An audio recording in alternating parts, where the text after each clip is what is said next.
Hi, welcome back to Live and Breathe Horses. And we're going on with this fabulous collection of stories, which was put together by Margaret Dorrance and John St. Ryan about the amazing Tom Dorrance, More Than a Horseman. So today's story is from Bryan Neubert.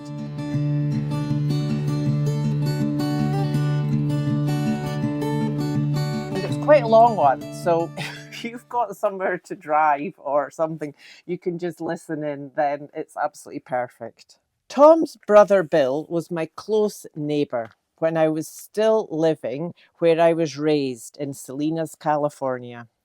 He introduced me to Ray Hunt, and I ended up working with him 4 times. Sometimes after working with him, he asked me if I knew Bill's brother Tom.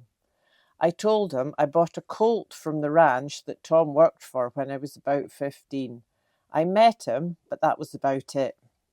Ray really encouraged me to try to get to know Tom, as he lived right close by as well. I remember when I did meet Tom, I was really nervous, but he made me feel comfortable real soon. We chatted a while, and he said, "There's something you need to realize before we even get started. I can't teach you anything." My heart just sank for a second. Then he continued, "But I'm going to do everything I can to help you learn." I thought at the time it was a contradiction, but it wasn't at all. Later, we spent the weekend together. I'd brought some horses I wanted to help with, and I got real excited about what we were working on. When I was loaded up to go, Tom was a horseback and trotted down across the yard to open the gate for me. I pulled up to him for one last thank you. I said, "I sure do appreciate your helping me, and I'm really going to try to get these things working." He looked at me for a second and said, "But don't work too hard, Bryan, because it will keep you from getting it." I drove off thinking, but I want this real bad. How am I going to get it if I don't try hard? Later, I heard him say, "Don't try to make things happen. Just shape things up and let them happen." Years later, we had a clinic together. Tom had turned on his sound system for a test, then started the clinic saying, "Thank you all for coming. Sure is a nice day. But before we get started, is there anybody expecting to learn anything during this clinic? It may be a good time for you to load up your horse and go home." He had everybody's attention, and he went on, "Because if any learning does take place, it will not be here at this clinic, but when you get home and begin to practice what you've been exposed to in the next few days." I remember Ray Hunt talking about Tom's nature. He said Tom was not real high on people. He'd spent most of his life with animals and probably thought more about animals than some people. If anyone ever crossed him, he was done with that person. Ray told me Tom's dad had said, "Good thing you're not Jesus Christ. We'd all be in trouble." Later, Tom and I had a colt project together near Hollister, California, that got interrupted by a rancher that had come from Montana. Tom was putting together a gate for this fellow that he'd invented. He told me that he'd be busy for a few days and would give the colts a few days off. He said if I had other business to attend to, this would be a good time. I thought it would be a good time to get my pickup serviced. The rancher's daughter offered to pick me up in town. I had my dog with me, so I jumped in on the floor on the passenger side under my feet on the ride home. She offered me to jump him up on the seat, but I declined. She said, "We let our dogs on the seat, in the house, or just about anywhere we go. We think they're just as good as people." I thanked her for her offer, but said my dog was used to and happy enough to ride on the floor. I kept my seats clean that way. Tom and I were riding out the morning after they left, and he asked me how I made it with the daughter. I told him of her opinion on the dogs and how she felt they were as good as humans. He looked at me and said, "I don't agree with at all." He paused.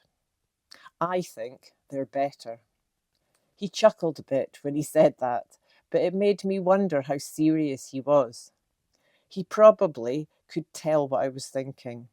He explained how a person may be phony, deceptive, or even backstabbing, things of which animals are not capable. One time we were riding our colts up a road when the neighbours pulled up alongside us, stopped the pickup and shut off the motor. They said, "Hi Tom, how's it going?" Tom was friendly, but awful brief. He said, "This last little shower was sure good for the country." The neighbour said, "We're supposed to get another shot of rain on Friday." And Tom said, "You folks take care, we'll be seeing you."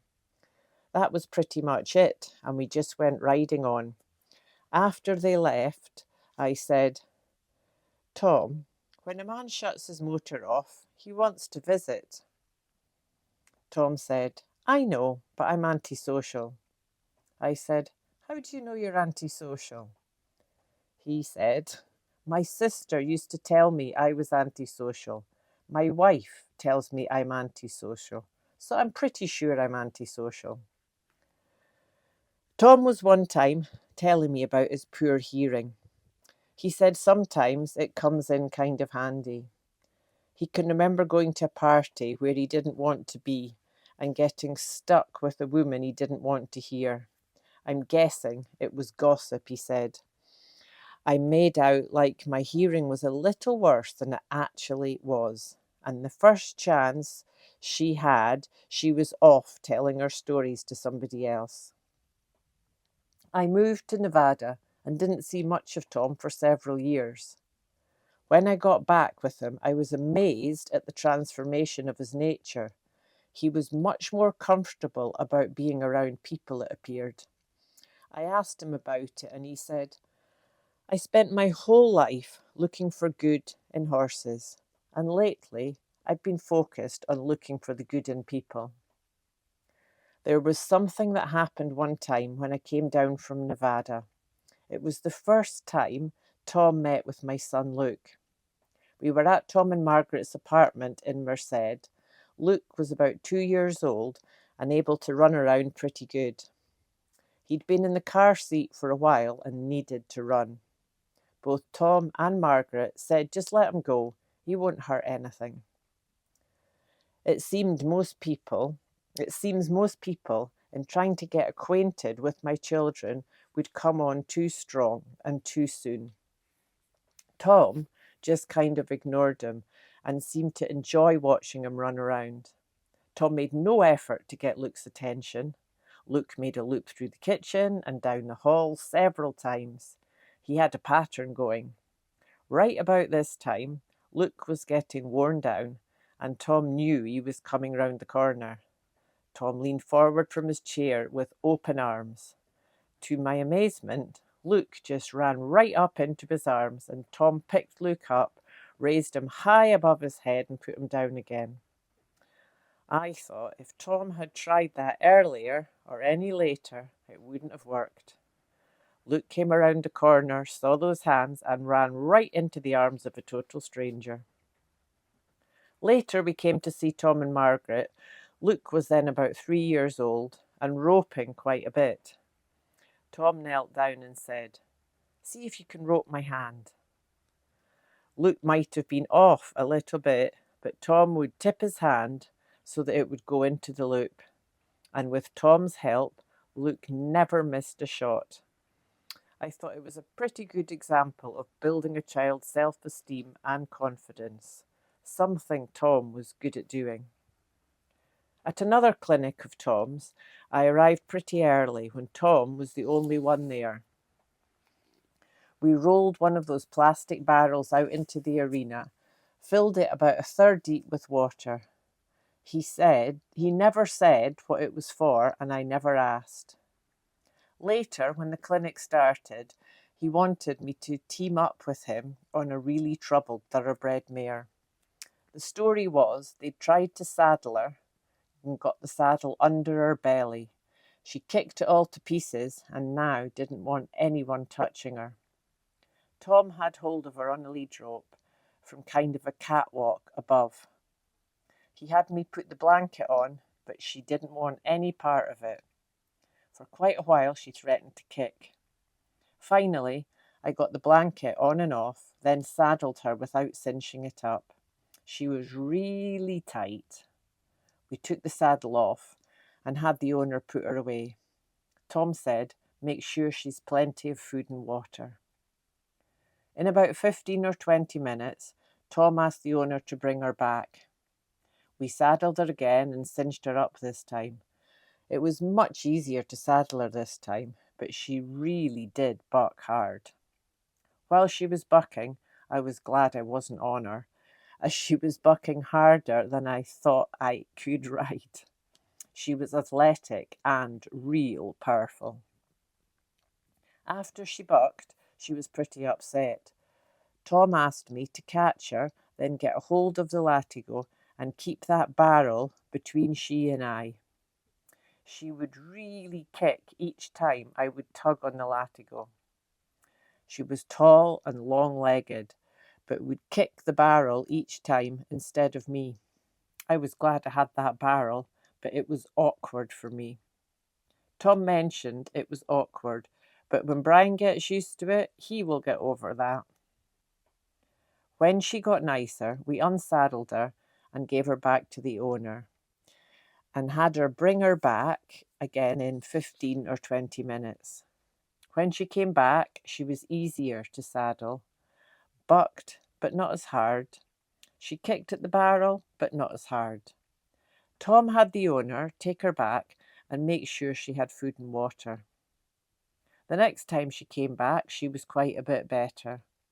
He had me step up in the stirrups, but she felt to me like had I continued, she would have got to bucking.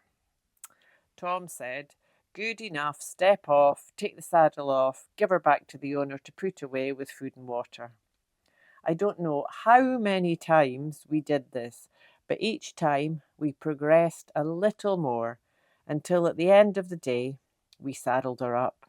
I mounted up and she untracked real soft. Before that, I would not have taken that approach and taken that much time. But it was good for me to be involved in this project and really see the benefit of a recess each time. One time, when we worked together on a ranch, I witnessed the development of a very awkward situation. I'd never before or since seen a time when someone didn't care for Tom, except this rancher for whom we worked. Tom was one to have everything working in order. There were wire gates that had to be difficult to open on foot, but Tom had fixed them so they were easy to get through a horseback. He had all the corral gates swinging even and the latches working well. He'd even worked out some very ingenious ways to make the cattle working chutes more efficient.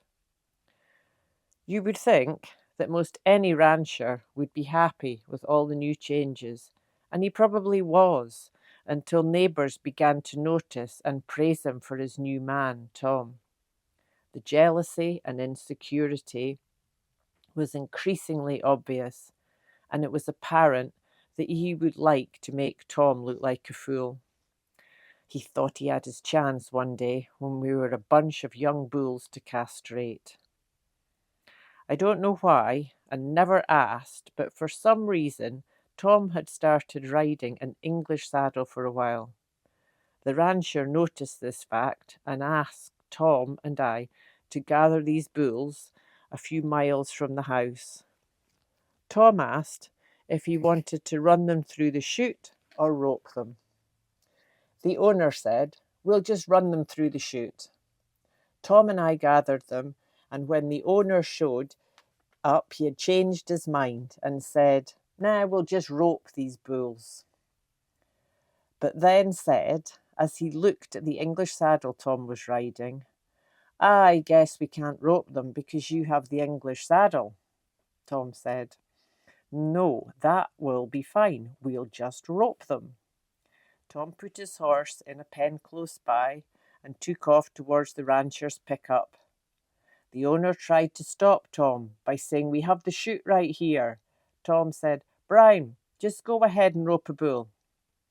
Tom got in the utility box and came out with a kinked up orange and black rope that had been used for tying hay loads down on the truck. He built a Honda as he walked. He entered the corral and tied one end off the bottom of a post.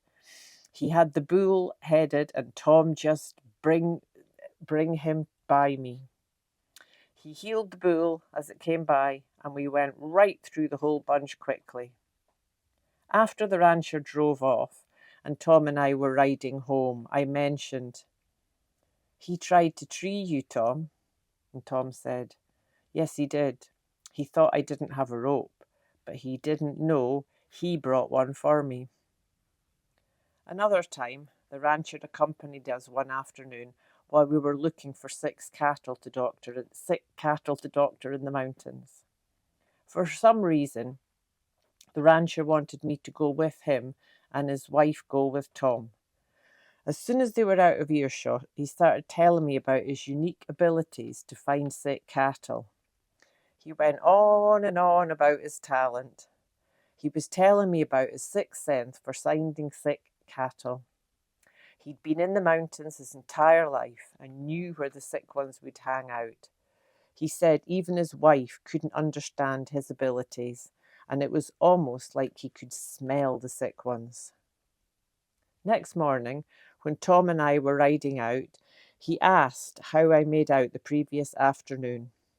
I explained that I'd endured the owner's comments about his abilities for finding sick cattle, even to the extent that it seemed he could almost smell the sick ones. Tom looked over at me and said, "Well, usually if you can smell them, it's going to be too late to doctor them." I asked Tom to tell me about the first big bunch of horses he started. He said that would have been when he was 14. He took on the project with his older brother, Jim. Tom said it was right before haying time, and his father could have really used the help about this time. He said one morning they were doing chores, and down the road came a bunch of horses headed towards them. Jim took off to open the gates, going into a big lot by the barn. Tom and his dad stood in the yard to bend the horses towards Jim as they came in the yard. One man hollered so Jim and Tom could hear him. "I sure want to apologise to you boys. I told you I had 53 colts to start and I only have 39. I lost part of them in the timber coming down over the mountain." Tom said as he went by, he heard his dad. Tom said as he went by, he heard his dad say under his breath, "Too bad you didn't lose the whole works." There was a clinic in Watsonville, and there was a woman who was backing a horse up, and it didn't look very smooth, and Tom was telling her how important it was to back slow and smooth. She backed up, then forward for quite a few times, but it wasn't getting any better. Tom said, "That's okay, good enough. Now, give your horse lots of slack and scratch him on the neck." The horse never showed much emotion for a while. Then he got to stretching his neck out, and Tom said, "Looks like he's going to yawn. Don't let him run into the bit. Really let him stretch his neck out, even if he wants to reach the ground." The horse stretched his neck out and really yawned and yawned. And when he was done yawning, Tom said, "If you'll just step him up here." Now, just get him up like you did before." It was a totally different picture. It was a good lesson, and again, a reminder of how important it is to give them a recess and let them down. It was Bob Carlson's place in Merced, where Tom was for a while. Joe Walter was there.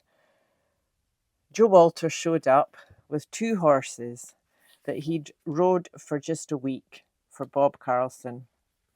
He just wanted Tom to check him out on these colts.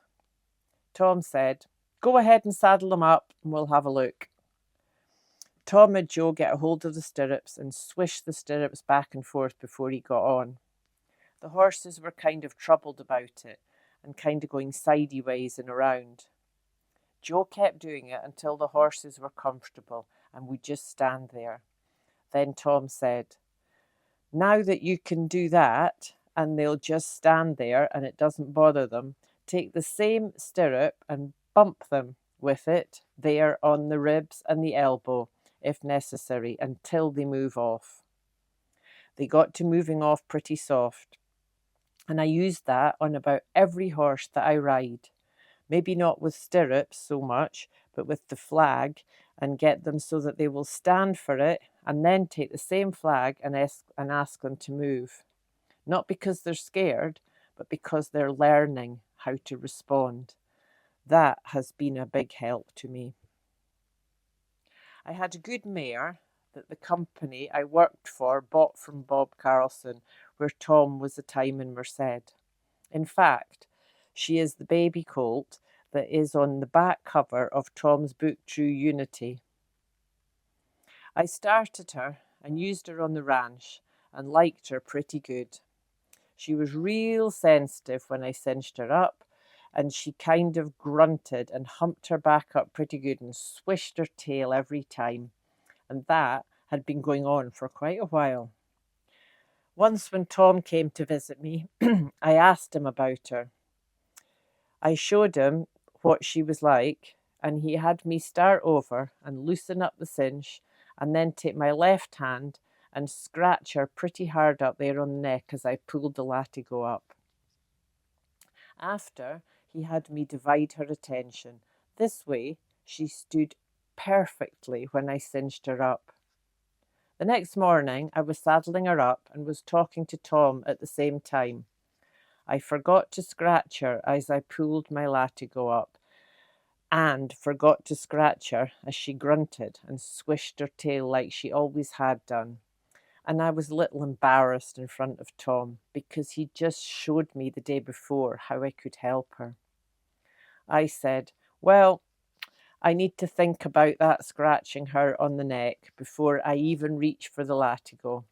And Tom said, "No, you don't need to think about it before. You think about it before you even leave the house." I called Tom one September, asking how he was doing, and he said it was hot and sticky and lots of flies, just the way I liked it. I kind of laughed, and he chuckled a bit as well, and I asked, "Is that really true?"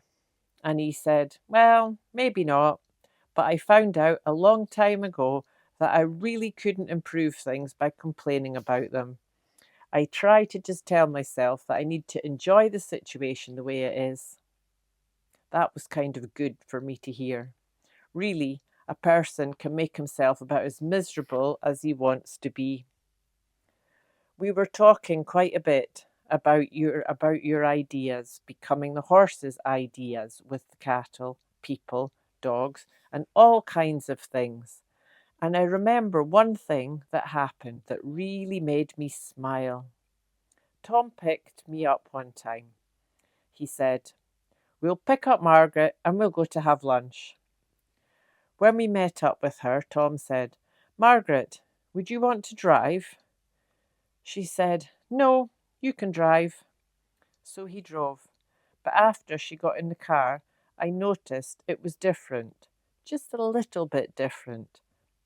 When Tom came to a stop sign, it was almost like he was going to roll through, but he hit the brakes just a little bit sudden. and would kind of throw us up a little. It was a little bit on the irritating side. His turns, I noticed, were just a little bit more sudden than before. I looked over at him to see if he had any change in his facial expression, but he seemed just the same. We ate lunch and we were walking back to the car, and Margaret said, "Tom, give me the keys. I'll drive." He had arranged it, so his idea became her idea. Well, turns out this is such a long story, we've decided to split it into 3 parts. So thank you for joining me for part 1, and I look forward to see you next time for part 2.